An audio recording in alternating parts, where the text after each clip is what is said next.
তো হ্যালো ছাত্রছাত্রী, কেমন আছো? আবার আমরা আমাদের ইনস্টিটিউট থেকে চলে এসেছি। তোমরা যারা ডিপ্লোমা ইন ফার্মাসি পড়তে চাও তারা খুব দ্রুত আমাদের সাথে যোগাযোগ করো। আজকে সবাইকে শুভ রথযাত্রা। তো চলো আজকে একটা ছোট্ট টপিকস পড়াশোনা করি।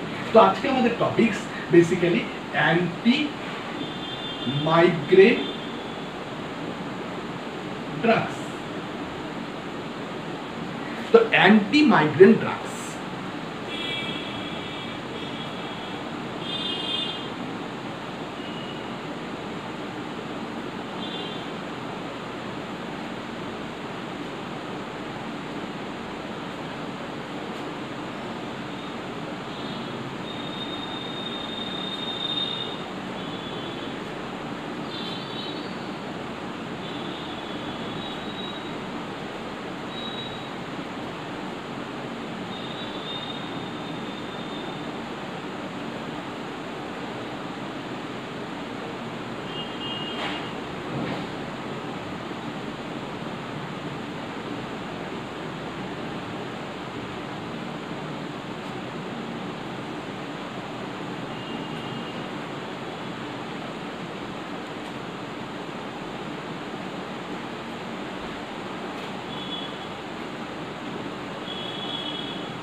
সরি, একটু ইন্টারাপশন হয়ে গেল। সো চলো শুরু করি।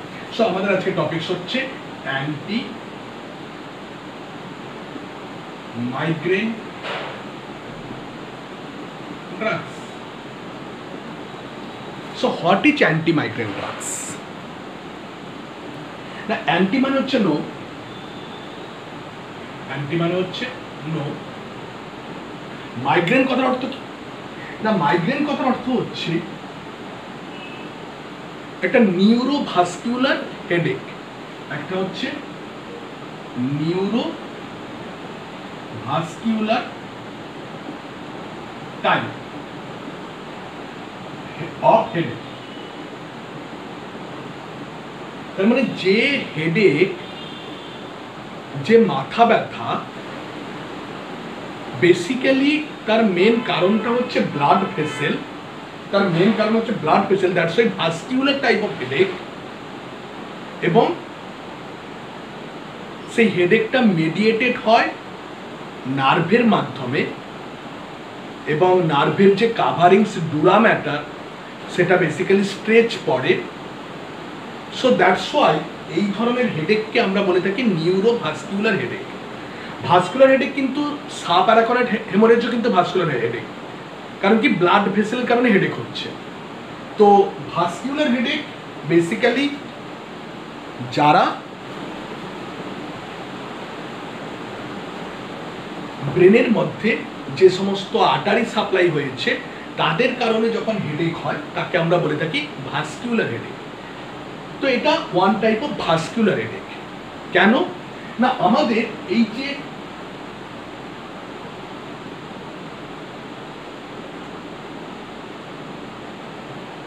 এখানে কি রয়েছে, এখানে ব্রেন রয়েছে।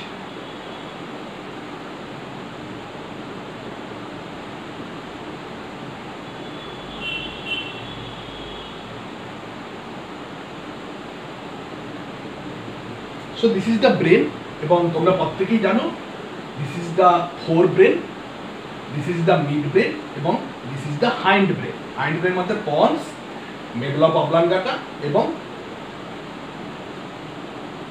এটা কি সেরিবেল্লাম। তো এই ব্রেন বেসিক্যালি যে কাভারিংস দ্বারা ঢাকা থাকে,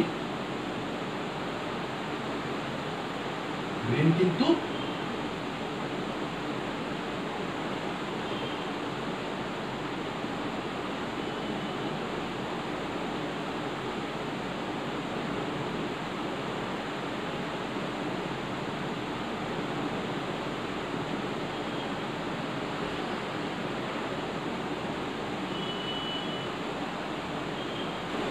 ব্রেন এবং স্পাইনাল কর্ড যে কাভারিংস দ্বারা ঢাকা থাকে তাকে আমরা কি বলে থাকি? মেনিনজেস।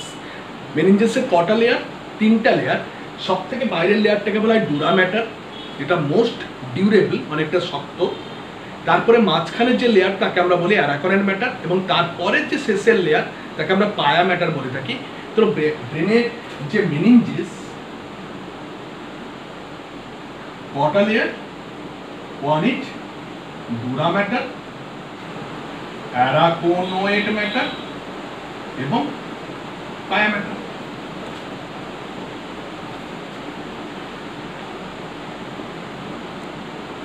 সো বেসিক্যালি এই 3টা কাভারিংসের লেয়ার রয়েছে, তার মধ্যে dura matter basically outer most layer of meninges, outermost layer of meninges। এবং হোয়াইট ইজ কল ডুরা, তার কারণ হচ্ছে এটা খুব ডিউরেবল মানে স্থায়িত্ব বেশি। কার স্থায়িত্ব বেশি হয়? যারা একটু শক্ত সামর্থ্য হয়, টাফ হয়, তাদের স্থায়িত্ব বেশি হয়, সহজে ছিঁড়ে যায় না। So that's why it is call dura matter. এবং এই ডুরা ম্যাটার কিন্তু প্রচন্ড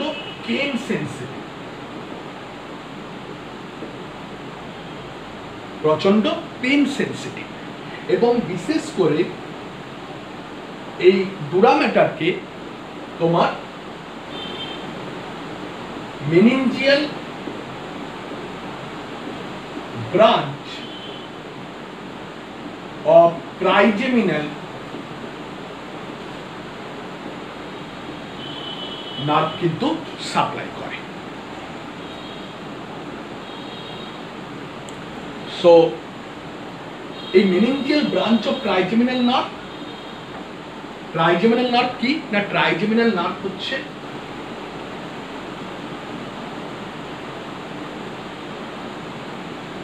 একটা লার্জেস্ট ক্রেনিয়াল নার্ভ,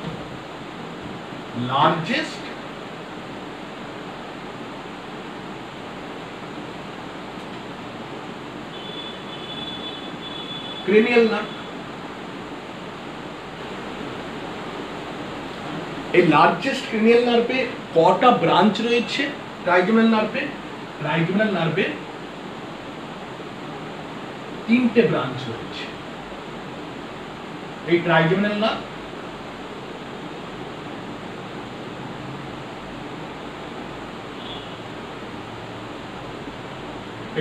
নার্ভের 3টে ব্রাঞ্চ রয়েছে।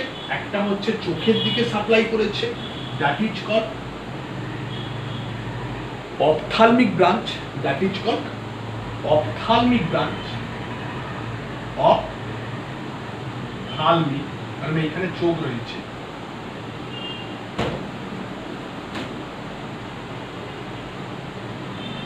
আরেকটি কি উপরের চোয়াল বা ম্যাক্সিলার দিকে সাপ্লাই করেছে,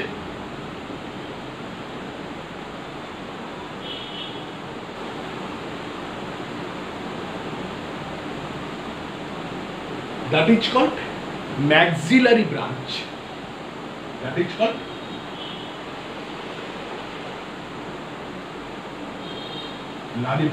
এবং আরেকটি নার্ভ যেটা লোয়ার জো বা ম্যান্ডিবুলের দিকে সাপ্লাই করেছে তাকে আমরা বলি ম্যান্ডিবুলার ব্রাঞ্চ।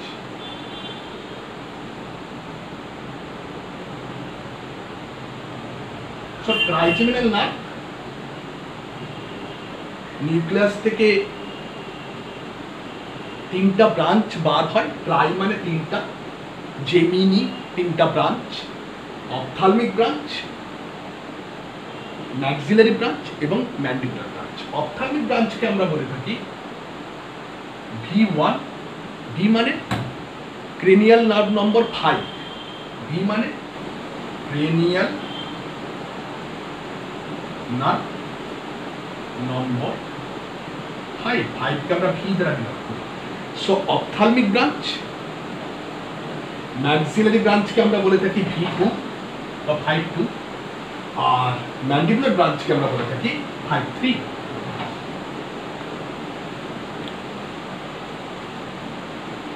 তো এর মধ্যে অপথ্যালমিক এবং ম্যাক্সিলারি এরা দুজন কিন্তু তোমার পিওরলি সেন্সরি।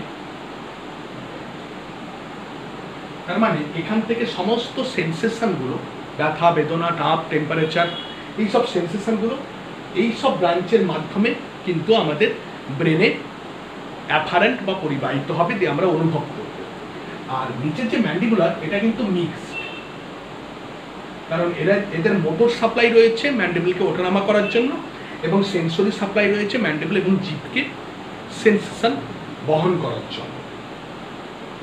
অপথ্যালমিক ব্রাঞ্চ থেকে একটি ব্রাঞ্চ তোমার কোথায় সাপ্লাই করেছে না, মেনিনজেসে সাপ্লাই করেছে। তো মেনিনজেসের যে ব্রাঞ্চ সাপ্লাই করেছে তাকে আমরা মেনিনজিয়াল ব্রাঞ্চ বলতে পারি, তাকে আমরা কি বলতে পারি, মেনিনজিয়াল ব্রাঞ্চ বলতে পারি।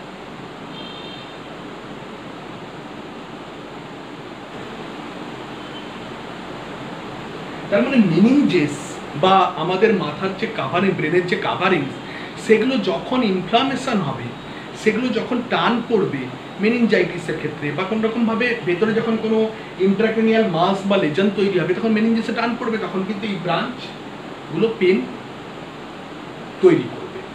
তো বেসিক্যালি আমাদের এই মেনিনজেসকে সাপ্লাই করার জন্য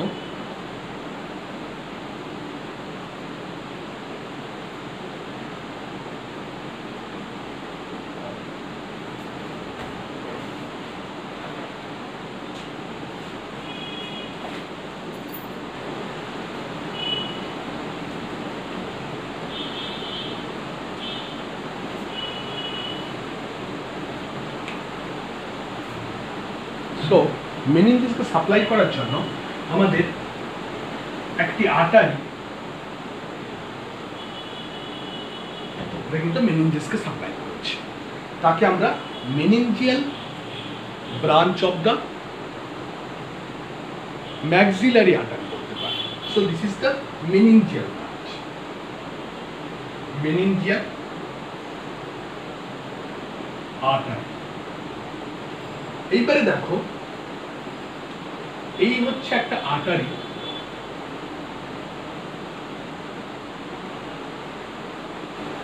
তাহলে এর গায়ে মেনিনজেসটা আছে, এর গায়ে মেনিনজেসটা আছে।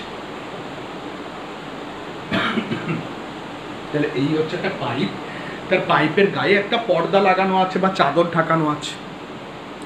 এইবারে এই পাইপের মধ্য, আচ্ছা এই চাদরে কিন্তু নার্ভ সাপ্লাই রয়েছে, ক্লিয়ার? এইবারে এই পাইপের মধ্য দিয়ে জল যদি বেশি পরিমাণে আসে, এই পাইপের মধ্য দিয়ে জল যদি বেশি পরিমাণে আসে, তাহলে কি হবে, এই পাইপের মধ্যে দিয়ে নর্মাল যখন জল ছিল, নর্মাল যখন জল চলছিল, তখন কিন্তু আমি খুব একটা টান অনুভব করছিলাম না। তার মানে এই পাইপের গায়ে যে পর্দাটা আছে টান পড়ছিল। বাট যখন জলের পরিমাণ এখানে বাড়িয়ে দিচ্ছি, তখন এই পাইপের গায়ে কি হবে, পাইপটা কি হবে, ফুলে উঠবে। পাইপটা কি হবে, ফুলে উঠবে। যখনই ফুলে উঠবে তখন দেখো এই লেয়ারটাও কিন্তু ফুলে উঠছে।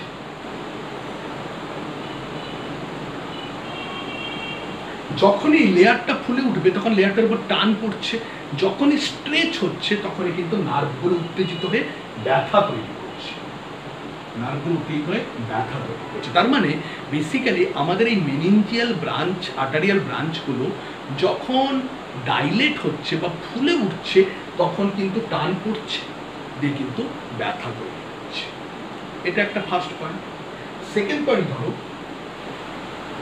এই হচ্ছে একটা পাইপ, জলের পাইপ। এই জলের পাইপে অনেক ছোট ছোট ছিদ্র আছে,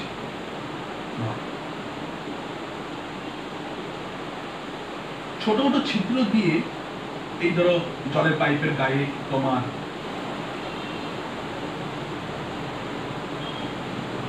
চাদর দেওয়া আছে।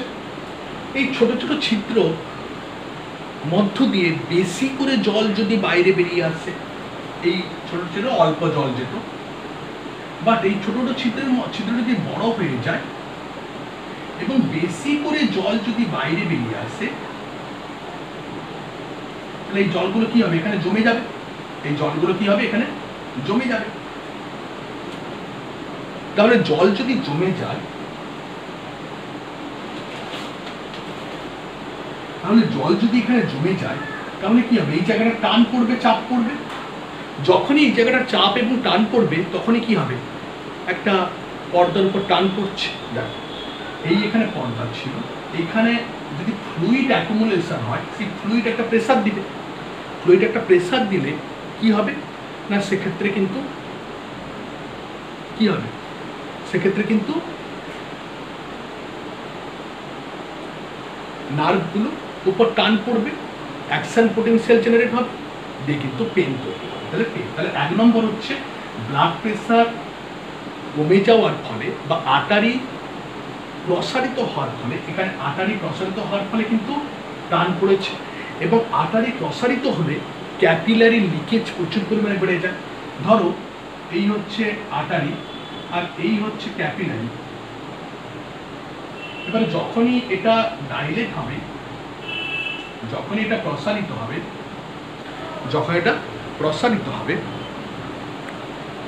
তখন কি হবে না, তখন ইনিশিয়ালি একটা নির্দিষ্ট লিমিট পর্যন্ত প্রসারিত হলে ব্লাড বেশি করে ফ্লো হবে, বাট খুব প্রসারিত হয়ে গেলে কিন্তু আবার ব্লাড ফ্লো ড্রপ করবে। ইনিশিয়ালি প্রসারিত হলে খুব বেশি করে ফ্লো হবে, যখনই বেশি করে ফ্লো হবে, তখনই বেশি করে জলটা এই গর্তের উপর চাপ দিচ্ছে, তাকে আমরা হাইড্রোস্ট্যাটিক প্রেসার বলে থাকি। তাহলে হাইড্রোস্ট্যাটিক প্রেসার এই ক্যাপিলারি রিজিয়নে বেড়ে যাচ্ছে। যখনই হাইড্রোস্ট্যাটিক প্রেসার তৈরি হবে, তখনই কি হবে, তখনই কিন্তু বেশি করে ফ্লুইড এখানে লিকেজ বাড়বে। তাহলে বেশি করে ফ্লুইড লিকেজ বাড়বে, তাহলে লিকেজ এখানে বাড়ছে। যখনই লিকেজ বাড়বে, তখনই এর চারদিকে যে পর্দার আস্তরণী ছিল, সেই পর্দার আস্তরণীতে টান পড়ছে। যখনই টান পড়ছে, তখনই কিন্তু পেনটা বেশি করে হবে। This are the two possible mechanisms. একটা হচ্ছে ডাইলেট হওয়ার ফলে টান পড়ছে, একটা হচ্ছে লিকেজ হওয়ার ফলে এডিমা ফরমেশন হচ্ছে এবং সেখানে কিন্তু বেশি করে টান পড়ছে। নট অনলি দ্যাট, যখন এখানটায় টান পড়বে, তখন এখানটায় ইনফ্লামেশন তৈরি হবে, কারণ আর্টারিগুলো, কিছু কিছু আর্টারির উপর প্রেসার পড়লে ছোটো ছোটো ব্রাঞ্চগুলো অনেক সময় ইস্কেমিক হয়ে যাবে, ব্লাড ফ্লো হবে না, ড্যামেজ হবে, ইনফ্লামেশন তৈরি হবে। টান পড়লে ইনফ্লামেশন তৈরি হবে। ইনফ্লামেশন যত তৈরি হবে, তখন লোকাল এখানে সাইটোকাইন্স লোডিং বাড়বে।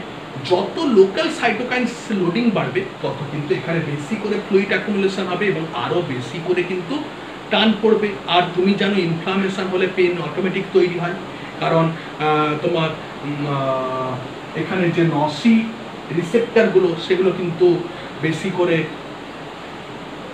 ইরিটেট হয় এবং যে কিন্তু পেন তৈরি হয়। এই ইনফ্লামেশন যত বেশি করে তৈরি হবে, তত কিন্তু তোমার নসিসেপ্টিক সাবস্টেন্স গুলো বেশি করে রিলিজ হবে, দিয়ে কিন্তু পেন তৈরি হবে। তাহলে এক্স্যাক্টলি মাইগ্রেন কিন্তু একটা ভাস্কিউলার মডিফিকেশনের ফলে লোকাল প্রেসার নার্ভের উপর পড়ছে এবং মেনিনজাসের উপর টান পড়ছে, দিয়ে কিন্তু ব্যথা তৈরি হচ্ছে।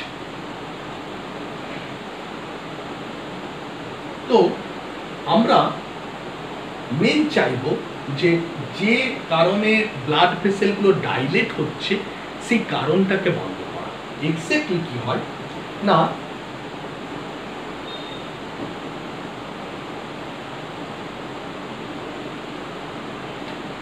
কিছু জেনেটিক্যালি প্রিডিসপোজড পারসন, জেনেটিক্যালি প্রিডিসপোজড পারসন, অথবা সাধারণত ইয়ং ফিমেল,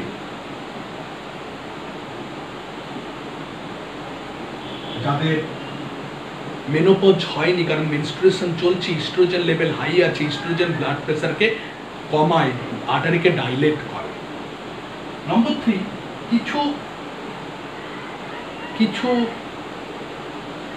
তোমার ফ্যাক্টর, যেমন কিছু ফ্যাক্টর যেমন একটা ব্রাইট লাইট, যাদের ফটোফোবিয়া রয়েছে, ফটোফোবিয়া মানে লাইটে চোখে পড়লে মাথা ব্যথা হচ্ছে, ভয় লাগছে।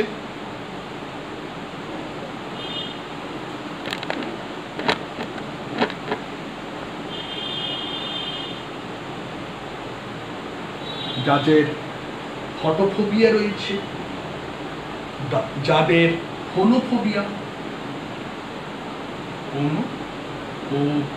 তার মানে বেসিক্যালি কি আওয়াজের সমস্যা হচ্ছে, এবং যাদের ক্রনিক হোয়াইট ম্যাটার ডিজিজ রয়েছে,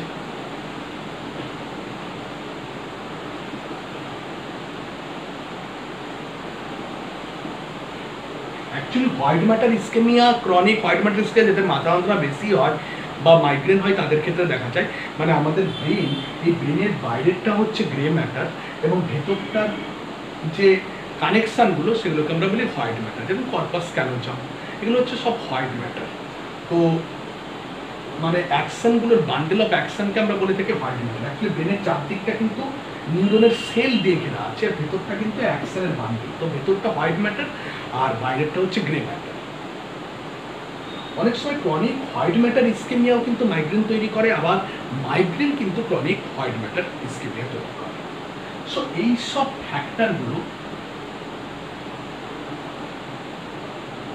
এবং ফ্যামিলিয়াল, জেনেটিক্যালি ফার্স্ট অরেন্টেটিভ, এইসব ফ্যাক্টরগুলো কী করে না, এইসব ফ্যাক্টরগুলো আমাদের এই যে নিউরন রয়েছে, নার্ভ রয়েছে, ট্রাইজেমিনাল নার্ভ, সেই ট্রাইজেমিনাল নার্ভ থেকে এক ধরনের কেমিক্যালকে রিলিজ করে।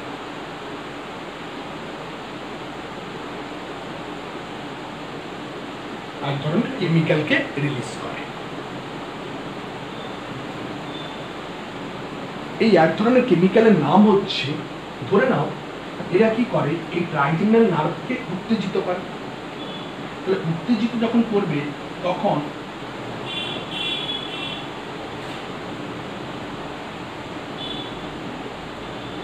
এই নার্ভটা কিন্তু রেগে গেছে, এই নার্ভটা কিন্তু রেগে গেছে।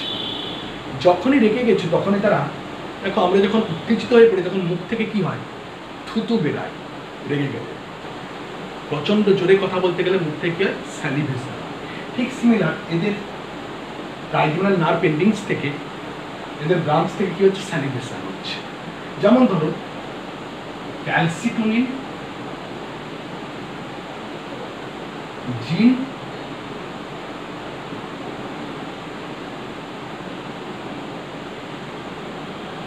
রিলেটেড পেপটাইড,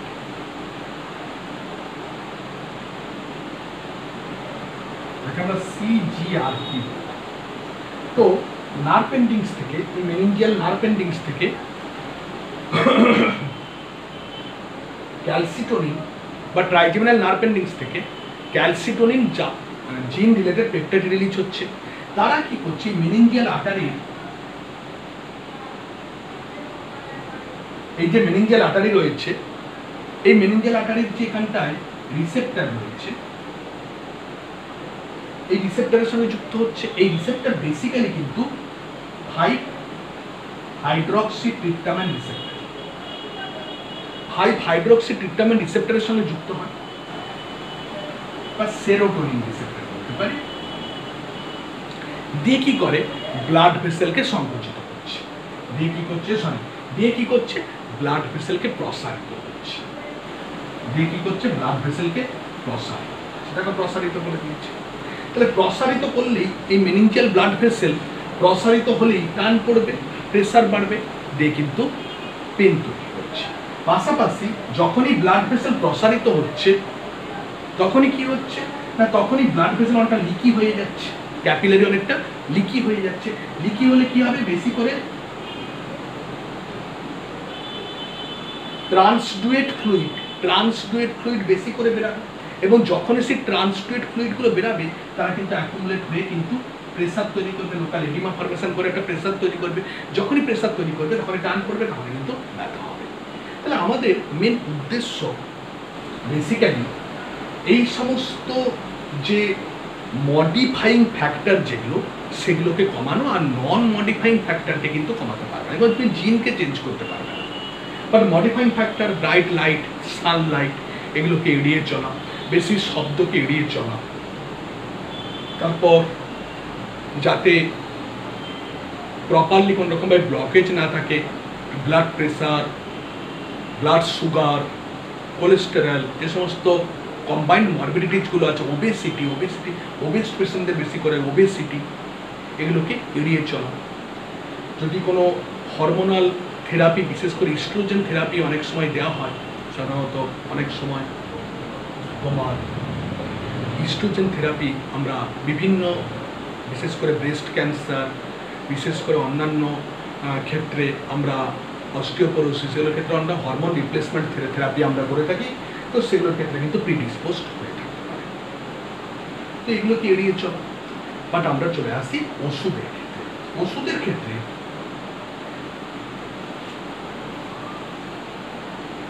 আচ্ছা লক্ষণ বলি, লক্ষণ সাধারণত হেমিক্রেনিয়াল পেন, সাধারণত হেমিক্রেনিয়াল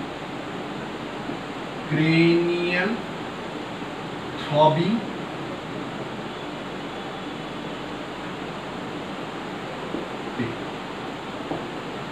থ্রবিং মানে ভাস্কুলার বলে না, থ্রবিং, পালসেটাইল পেন। থ্রবিং কত হচ্ছে পালসেটাইল পেন, প্রধানত হেমিক্রেনিয়া এবং সাধারণত এক সাইডে হয়ে থাকে।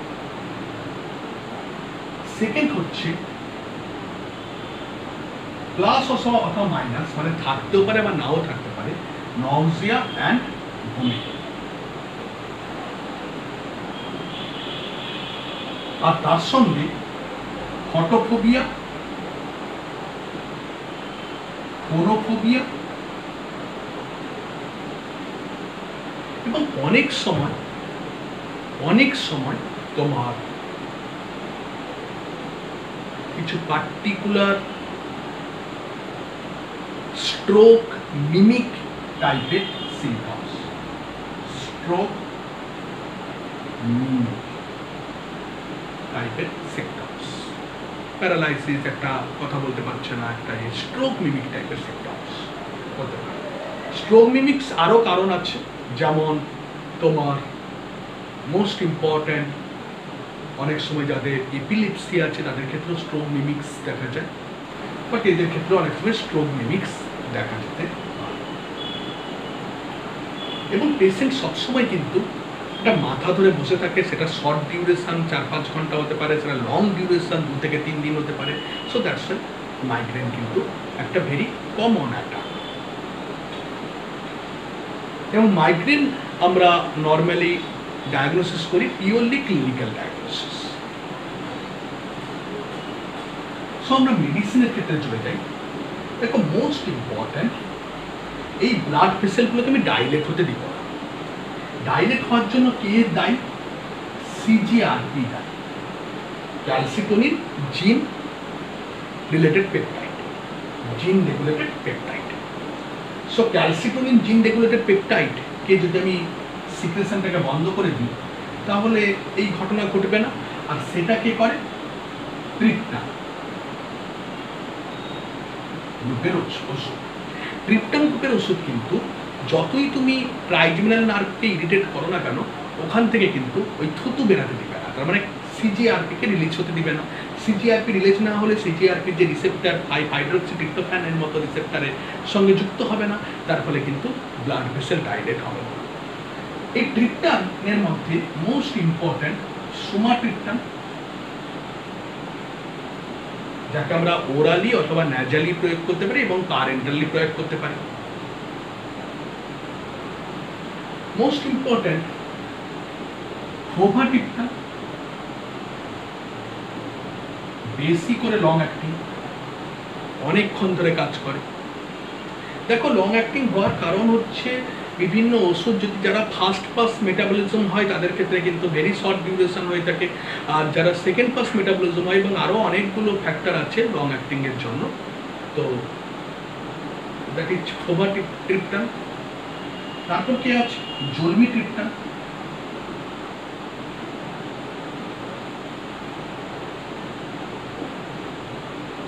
মোস্ট ইম্পর্টেন্ট হচ্ছে রিজাট্রিপটান।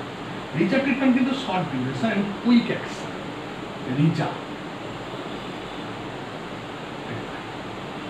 তো ট্রিপটান গ্রুপের ওষুধ কিন্তু সাধারণত প্রোফাইল্যাক্সিসের জন্য আমরা ব্যবহার করি। সাধারণত কি প্রোফাইল্যাক্সিস,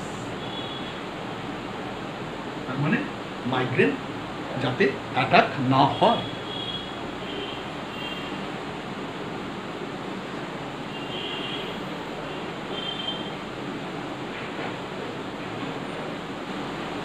বাট ট্রিপটানের সাইড ইফেক্ট কি?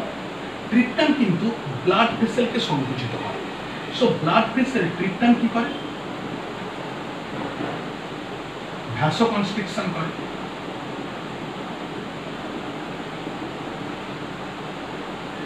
ভ্যাসোকনস্ট্রিকশন মানে ব্লাড ভেসেলকে সংকুচিত করে। তার ফলে এরা কিন্তু ইসকেমিক হার্ট ডিজিজ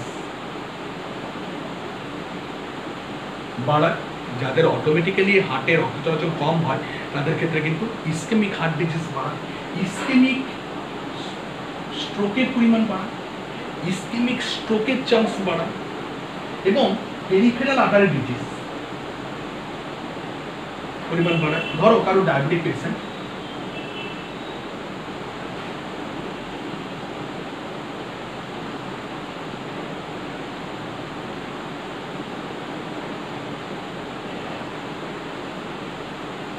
সো তাদের আর্টারি অটোমেটিক্যালি ব্লকড ছিল, তো